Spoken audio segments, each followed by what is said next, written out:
Hi guys, nandito nga pala kami sa Victoria de Makati. Pinuntahan namin tong Firewood Kitchen. Ito yung Chinese restaurant na gumagamit talaga ng firewood sa pagluluto. Ito yung menu nila, pipili lang kayo ng hot pot base nyo. Ito yung mga Chinese version drinks nila. Marami silang appetizers dito, kayo na lang talaga pipili. Ito yung marinated beef nila, yung beef tendon, ito yung finest free-range chicken nila. Available din dito yung frog meat. Ito nga pala si Chef Mike, piniprepare niya na yung mga orders namin. Kayo na lang pipili ng vegetables nyo like nitong mga mushrooms, coriander, mga noodles, tofu, and meat. Rapeseed oil nga pala tong gamit ni Chef Mike. Sobrang bango ng aroma ng rapeseed oil. And ayan, naglalagay ulit ng mga firewood si ate. Daming ginger.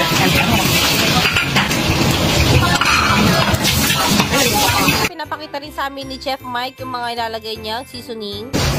Yan ang chicken. Bango!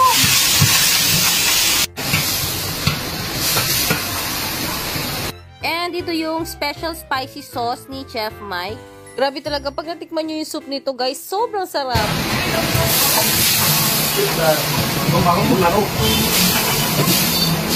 And after nun, wait lang tayo ng 15 to 20 minutes.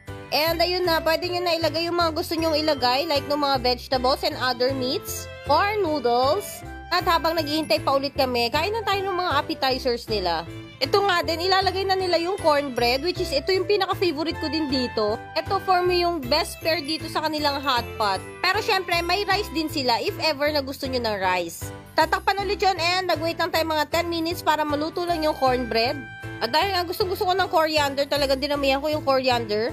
And yung enoki mushroom. Pwede nyo lagyan ng mga seafood like ito. Naglagay kami ng octopus, or shrimp, or squid, and other meats na available sa kanila. Grabe guys, sobrang sarap nung soup talaga dito. And ito, best partner talaga yung cornbread. Tinuro kasi sa amin ni Chef Mike kung paano kainin yung cornbread. Isasawsaw lang daw yan sa sabaw. So hindi na ako kumuha ng rice kasi dito palang busog na kami. And if ever na itatry nyo itong Firewood Kitchen, try nyo na rin itong cornbread nila. Pati yung mga meats dito, sobrang lambot guys. Talagang ma-enjoy nyo yung pagnguya. And ito yung pinaka-favorite ko na appetizer nila, yung cucumber salad. Meron din siyang coriander. And order din kayo nitong beef balls nila. Ay, sobrang sarap nito guys, promise. And hindi mawawala sa Chinese restaurant ito ang century egg. And ito rin, appetizer din pala itong marinated beef nila. Pero pwede rin sabayan ng rice. Alam nyo naman tayo mga Pilipino, mahilig sa kanin. And ito yung beef tendon nila, which is super lambot talaga guys. And syempre after nyan, panulak tayo. Alam ko meron itong ganito sa TikTok. First time ko itong matikman dito sa Firewood Kitchen. Sobrang sarap pala nito, no? Para siyang milk tea pero very milky talaga yung lasa niya. Baka naghahanap kayo ng shrimps. Meron din ditong shrimps. Kaya kung natakam kayo, visit nyo rin itong Firewood Kitchen. Dito lang yan sa Makati.